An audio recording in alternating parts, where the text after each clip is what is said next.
죽음이라는 제에 함께 은혜를 나누도록 하겠습니다. 사순절과 예수님의 죽음, 주님의 죽음은 성도의 신앙생활에 가장 소중한 교훈을 주고 있습니다. 성삼위일체 하나님, 삼위일체 하나님은 창세 전부터 하나님과 함께, 예수님은 하나님과 함께 사역하고 계셨습니다. 그래서 예수님은 성령님의 파워를 힘입어 지하 감옥으로 가셔서 그들에게 승리를 선포하셨다라고 오늘 말씀하고 있습니다. 그들이 누구인가? 노아 당시에 불의한 자들이죠. 그들에게 이제 승리를 선포하신 것입니다. 천주교는 이 감옥을 연옥이라고 해석하고 영들에게 다시 복음이 선포되면 둘째 기회가 주어지는 것으로 해석을 합니다. 그러나 사실 그렇지 않죠. 둘째 기회는 절대로 없다라는 겁니다. 없다. 부자와 나사로 거지의 그 이야기에서 보면 큰 구렁텅이가 있어 여기서 거기로 건너가고자 하되 건너갈 수가 없고 거기서 이쪽으로 여기로 건너오고자 하되 건너올 수가 없다라고 분명하게 말씀하고 있습니다. 그리고 히브리서 9장 27절에서 뭐라고 말씀합니까? 사람에게 한 번 죽는 것은 정한 이치다. 그리고 그 이후에는 심판이 있다고 분명히 말씀하고 있습니다. 가톨릭 교리의 연옥은 천국으로 가기에는 뭔가 좀 함량이 미달된 사람들, 또 지옥으로 보내기는 억울할 것 같은 그런 영혼을 가두어두는 중간 단계가 있다. 그게 이제 연옥설이죠. 거기서 고통스러운 시간을 보내게 되는데 이제 거기서 고통스러운 시간을 통해서 이생에서 지었던 죄를 씻고 정화한다는 그런 교리이죠. 이것은 맞지 않습니다. 천국과 지옥이 오직 있을 뿐입니다. 21절 말씀 같이 볼까요?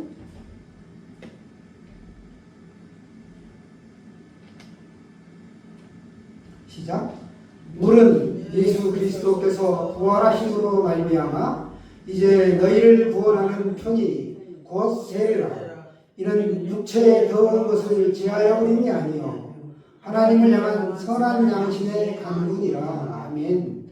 오늘 뭐라고 말씀합니까? 선한 양심이 하나님을 향해 응답하는 것이다. 이렇게 말하고 있습니다. 그러니까 물 세례는 사람을 구원하지 못한다라는 겁니다. 그 어떤 종교적인 행위도 사람을 구원할 수 없습니다. 여기서 세례는 그러니까 그냥 세례가 아니에요. 그 일과 동일한 모형인 세례를 말씀하고 있습니다. 그러면 그 일이 무엇인가? 물에 의하여 구원받는 걸 오늘 말씀하고 있죠. 21절에 물에 의해서 구원받는 것, 물로 구원받는 것 이걸 지금 말씀하고 있는데 모형은 피규어입니다. 제가 가끔 가는 갈비탕집이 있어요. 진가진이라고. 거기에 가면 문을 열고 들어가면 그 현관에 피규어가 쫙 진열이 되어 있습니다. 그래서 오고 가는 손님들이 아주 좋아하죠. 피규어는 모형이요. 실제가 아닙니다. 그런데 실제를 축소해가지고 아주 정말 실제처럼 이렇게 리얼하게 묘사를 해놨죠. 그러니까 이겁니다. 모형이라는 것은 사과 3개를 우리가 숫자 3이라고 표기를 하죠. 그러나 3은 사실 사과가 아니죠. 실제 사과 3개가 진짜 사과란 말이죠. 그러니까 세례는 숫자 3과 같고 그 일의 실체는 죽음을 통해 예수님과 하나가 되는 거예요. 연합되는 거예요. 예수님과 동일시되는 것. 이걸 말하고 있습니다. 노아의 방주가 물에서 사람을 구원했죠. 물에서 구원했듯이 사실 죽음이 그분을 승리하게 만들었다. 예수 그리스도를 죽음에서 승리하게 하시고 부활 승천하게 하셨던 것이죠. 이 일의 모형이 곧 세례다라는 걸 오늘 말씀하고 있습니다. 세례에 가장 큰 의미가 있다면 그것은 바로 예수님과 동일시되는 거다. 이겁니다. 누가복음 12장 50절도 보면 그러나 내게는 잠겨야 할 세례가 있으니 그것이 이루어질 때까지 내가 얼마나 답답하겠느냐. 예수님이 그렇게 말씀하고 있습니다.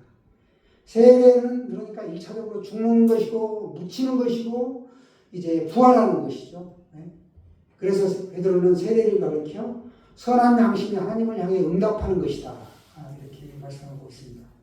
그러므로 본문의 세례는 물세례가 아니다. 예수님과 동일시되기 위하여 반응하는 것이다 라는 겁니다.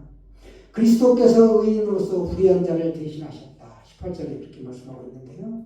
불의한 인간을 위해 대신 고난을 받으시고 십자가에서 죽고 이제 그리스도는 3일 만에 부활하시고 승천하셨죠. 그리고 그 일이 우리를 그리스도께로 인도하기, 하나님 앞으로 인도하기 위한 것이다 라는 겁니다. 그는 육체적으로는 죽임을 당했지만 영으로는 살림을 받으셨다라는 걸 오늘 성경은 말씀하고 있습니다. 육은 인간인 그리스도를, 영은 부활하신 생명의 그리스도를 말씀하고 있습니다. 이제 우리는 예수 그리스도를 따라 두려워할 필요가 없다는 겁니다. 더 이상 두려워할 필요가 없다. 우리도 선을 행하고 또 고난받는 것은 예수 그리스도께서 모든 성도들의 제사장이 되어 우리를 하나님 앞으로 나가게 하기 때문에 우리에게도 고난이 올 수가 있다는 겁니다. 예수 그리스도가 고난받았던 것처럼 우리도 믿음의 삶을, 믿음의 예정을 걸어갈 때 우리에게도 고난이 있다라고 말씀하고 있습니다. 예수 그리스도의 십자가에서의 죽음은 구원의 길을 여시는 것이고 부활은 구원을 보증한다. 상당히 어려운 단어죠. 예수 그리스도의 십자가에서의 죽음은 우리에게 구원의 길을 활짝 여신 것이고 부활은 구원을 보증하는 것이다. 보증서죠. 우리 확증하는 것이다. 부활하심으로 너희도 부활한다는 거예요. 확증하신 겁니다. 따라서 죽음도 부활도 그리스도의 승리를 나타내고 있습니다. 예수님 안에 있는 사람은 그 무엇도 그래서 두려워할 필요가 없다. 오늘 19절에 보시면 영으로 가서 옥에 있는 영들에게 선포하셨다라고 말씀하시는데 영으로 가서 옥에 있는, 이 옥이라는 것은 지옥이나 음부가 아닙니다. 감옥을 말하고 있어요. 감옥. 영어로 프리즌이라고 하는데 음부하고 구별되는 거예요. 음부는 하데스라고 하죠. 구약에서는 스월, 신약에 와서는 게헨나라고 하는데 영어로는 헬, 하데스 뭐 그렇게 얘기합니다. 그러니까 사도신경에 보면 영어와 사도신경에는 고난받고 십자가에서 달려 죽고 죽으시고, 잘 번역 좀 이상한데 돌아가시건데 죽고 그 다음에 음부에 내려가사 이게 있단 말이죠. 영어로 He descended into hell이라고 이렇게 영어 단어가 있어요. 그런데 그게 이제 우리나라 사도성 신경에는 그 해석 부분이 빠져 있죠. 그걸 이제 이단들이 계속 공격 목표로 삼는 거예요. 예수님이 음부에 내려가셨다. 그거는 사실 하나님과의 그 철저한 단절된 상태, 어떤 장소적이고 공간적인 개념이 아니라 분리된 상태, 그거를 말씀하고 있습니다. 그런데 이 장소적이고 공간적인 개념을 보니까 이게 이제 올무에 매게 되는 것이죠.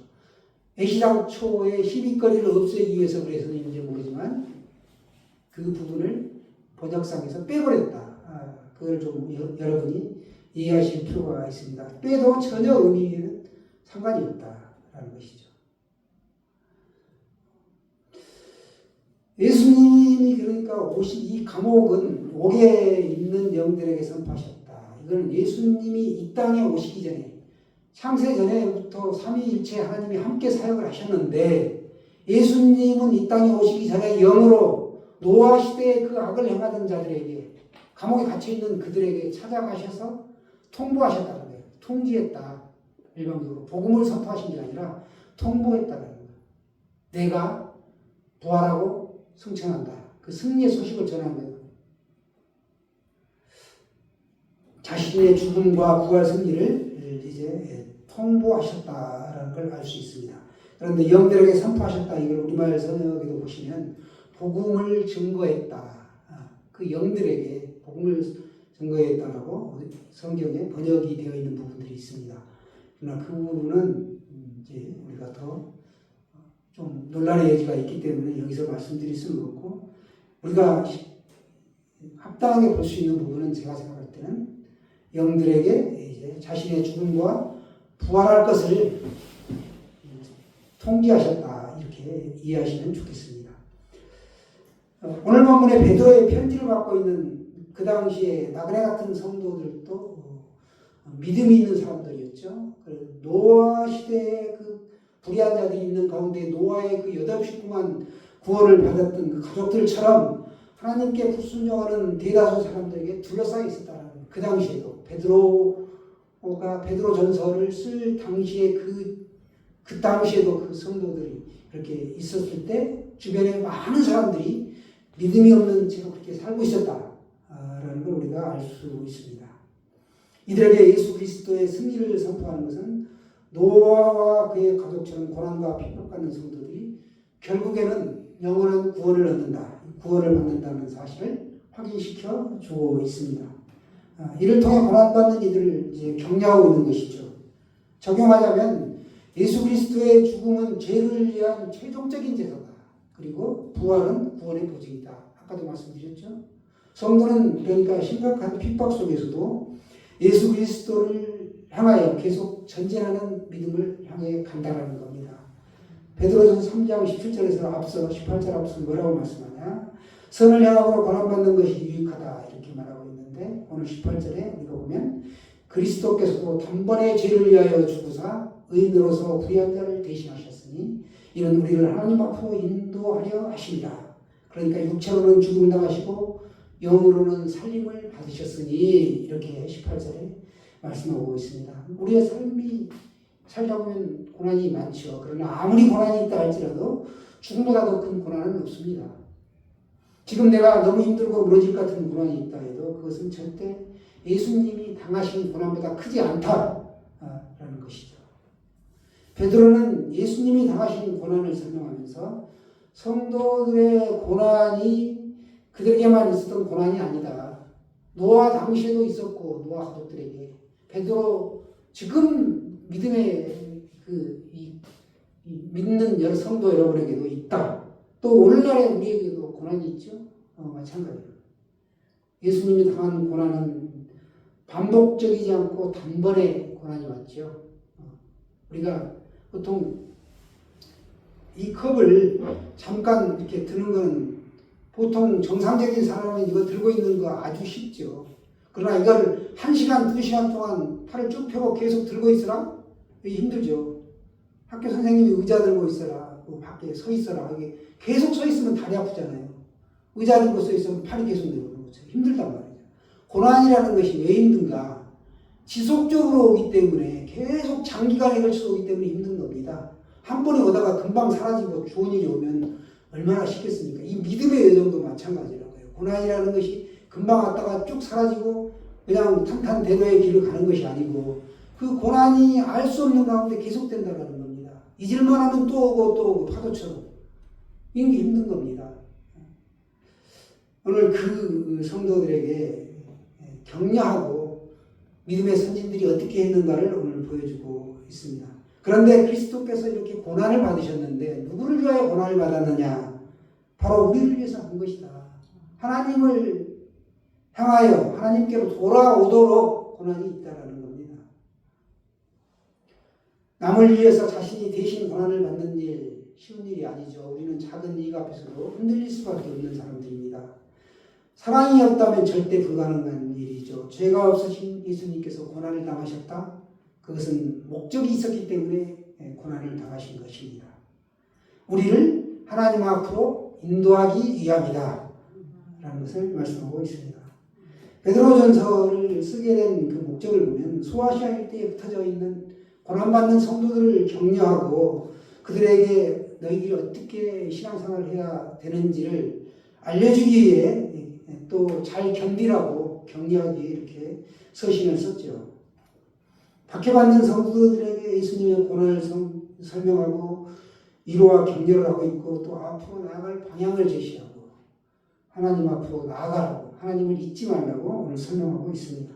우리가 사람의 능력으로는 하나님을 떠나갈 수밖에 없습니다. 그러나 예수님의 고난으로 말미암아 우리를 하나님 앞으로 나아가게 한다라는 겁니다. 그래서 특별히 사순절 기간이 성도의 신앙생활에 중요하다. 학교에서 우리가 어떤 학문을 배우고 안단 말이죠. 지식적으로. 그러나 사회에 나가서 취업을 하고 직장에 가게 되면 학교에서 배운 지식이 크게 도움이 안 될 수 있어요. 기본적인 건 갖춰지지만 다시 또 직업 능력을 받는 것처럼 이 사순절을 통하여 말씀을 묵상하고 고난에 동참함으로 우리가 예수님을 더 알게 되고 믿음의 길을 견디면서 나아가게 되는 거죠. 오늘 에베소 3장 12절도 보시면 우리가 그 안에서 그를 믿음으로 말미암아 담대함과 확신을 가지고 하나님 앞에 나아감을 얻느니라. 또 히브리서에도 보시면 그러므로 형제들아 우리가 예수 피를 힘입어 성소에 들어갈 담력을 얻은다니 이렇게 증거하고 있습니다. 하나님 앞에 우리가 나아가야 함을 증거하고 있는 것입니다. 베드로를 한번 우리가 살펴보겠습니다. 예수님의 공생의 사역 가운데 있었던 일이죠. 마태복음 16장 21절에 보게 되면 예수님께서 많은 고난을 받고 죽임을 당하여 제3일에 살아날 것을 제자들에게 이제 말씀하십니다. 그때 베드로가 예수님을 붙들고 항변하죠. 이르되 주여 그리하지 마옵소서 이 일이 결코 주께 미치지 아니하리이다.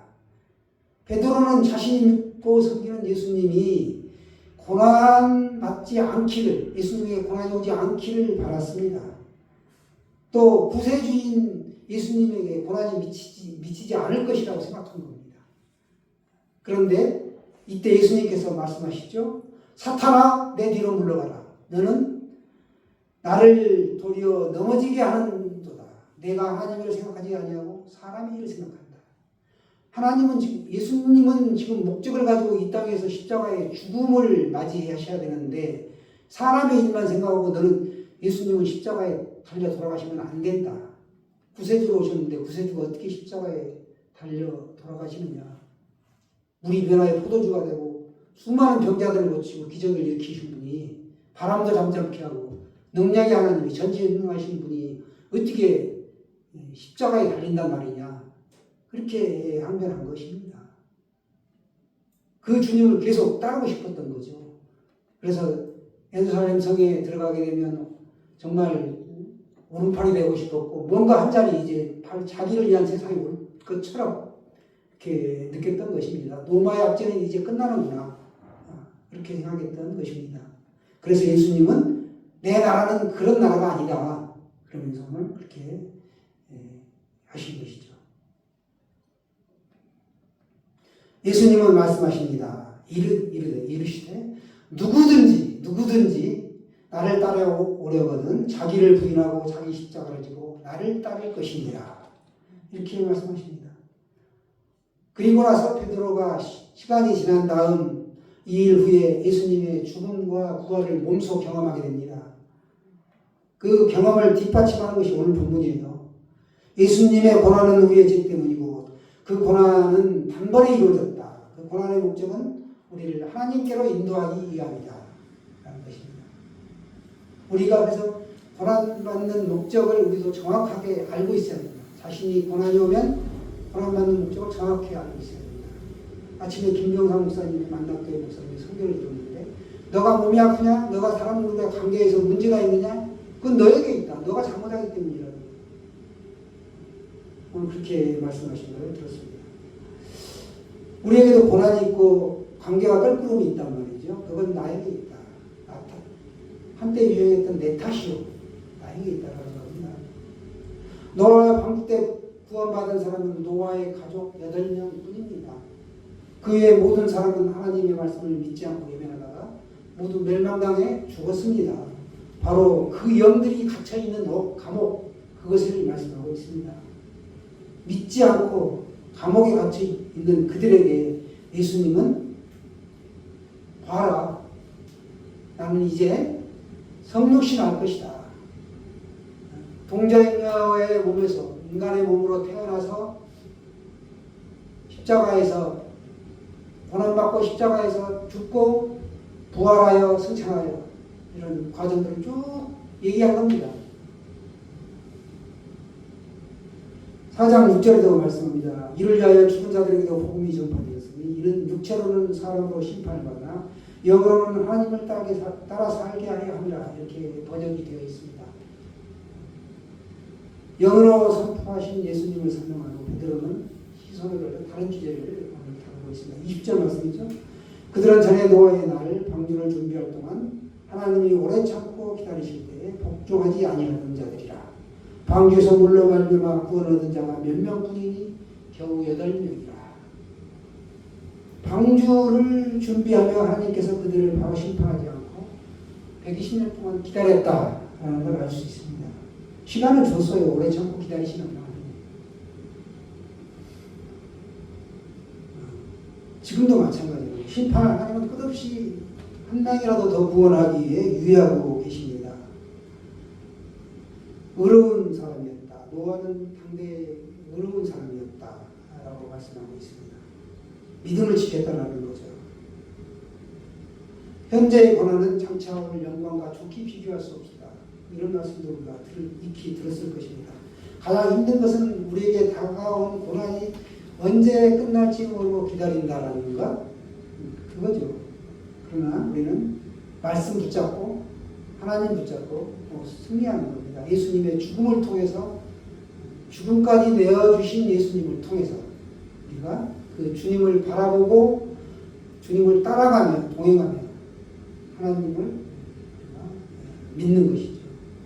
이 믿음을 지키며 나갈 때 내 안에 불이 있고 고난이 있다고 해도 나는 노아처럼 승리하리라 이렇게 다짐하며 사는 것입니다.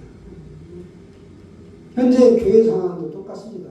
이 교회라는 것, 의로운 사람들이 모인 집단이지만 늘 교회도 크고 작은 일들이 있죠.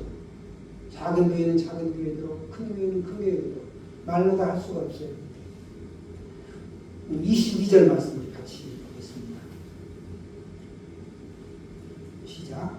그는 하늘에 오르사 하나님 우편에 계시니 천사들과 권세들과 능력들이 그에게 복종하느니라. 아멘. 지금 주님은 여러분 어디에 계십니까? 주님은 무소부재하시기 때문에 어디든지 계시죠. 늘 삼위일체 하나님은 함께 하고 계십니다. 십자가에서 죽었다가 3일 만에 부활하신 주님, 하나님과 계시지 않는 데가 없다. 같이 계신다는 겁니다. 그런 주님이 특별히 우리를 위하여 기도하시는 장소가 있는데 그곳이 바로 하나님 보좌 우편이라는 겁니다. 상징적이죠. 그렇죠? 승리하신 예수 그리스도로 인해서 고난 중에 있는 성도도 승리와 영원한 구원을 우리가 확신할 수 있습니다. 그리스도께서 악의 세력을 깨뜨리고 사망 권세를 깨뜨리고 부활 승리하셨기 때문에 그렇습니다. 그래서 성도의 미래는 하나님 보좌 우편에 계신 예수 그리스도 안에 보장되어 있는 것입니다. 그래서 창조된 천사들과 능력들과 권세들이 예수 그리스도에게 복종한다, 납작 엎드린다 이렇게 말씀합니다. 그분이 우리의 주님이 되십니다. 우리의 인생의 주인이 되신다는 겁니다. 예수 그리스도의 죽음은 죄를 위한 최종적인 제사고 부활은 구원의 보증이 된다. 3번 반복해 말씀드렸습니다. 성도는 심각한 핍박 속에서도 예수 그리스도를 그래서 전해야 되는 것이고 전해야만 한다는 겁니다. 베드로의 오늘 보시면 베드로가 고백한 것이 그겁니다. 노아의 홍수와 교회의 세례를 연결시키고 있습니다. 물은 예수 그리스도께서 부활하신 후 우리를 구원하는 표고 그것이 세례인데 물 자체에 사람을 구원하는 능력이 있는 것이 아니다. 하나님이 구원의 능력을 가지고 계시죠. 그걸 이제 통해서 세례를 통해서 하는데 하나님과 동일시되는 것, 연합을 말씀드리는 겁니다. 예수 그리스도의 연합을 통해서 우리가 구원을 얻는 것이죠. 그래서 보통은 육체 더러운 죄를 씻는다. 물세례라고 얘기하는데 그 단계를 넘어서 우리가 영적인 씻음을 말하고 있습니다. 그게 바로 세례의 참 의미죠. 하나님을 향한 선한 양심의 감동 이런 것들이 다 필요하게 되는 것입니다. 하나님을 향한다는 표현. 노아가 이제 우리가 하나님을 향해 가는 여정이 그렇습니다. 노아가 40일 동안 방주 안에서 방주가 이제 초유했죠. 하나님이 인도하시는데 이제 물 가운데서 떠 있었습니다. 그것처럼 새하늘과 새 땅을 찾아갔다는 그것처럼 세례를 받은 성도들도 하나님의 선한 양심을 가지고 하나님의 인도함을 받고 살아가는 것입니다. 이 40일이 굉장히 중요해요. 이 40일 동안 필요합니다. 옛 죄에서 용서함 받고 죄된 생활을 그치고 이제 신앙생활하는 것, 단호함이 있는 것이죠. 옛 죄에서 용서함 받고 죄 상을 그치는 거다. 믿음이라는 건 항시 행위와 동반돼서 갑니다. 연합되어 있는 거예요. 분리가 되는 거예요. 아닙니다. 믿음이 있노라 하면 행함이 있는 겁니다.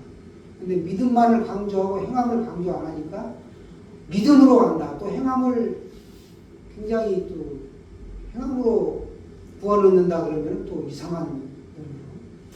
천주교는 그래서 믿음과 행위를 구분을 해버렸어요. 아예. 믿음과 행위로 부어 넣는다 이렇게 말하고 우리는 믿음 안에 행위가 들어있어요. 연합되어 있어. 한 몸이어야 돼요. 믿음과 행위로 구원받는 게 아니고 믿음으로 구원받는다. 우리 그리스도교의 구원론이죠. 여러분 믿노라 하면 삶이 달라질 수밖에 없습니다. 믿노라 하고 삶이 말씀대로 가지 않으면 그건 제대로 믿는 것이 아니죠.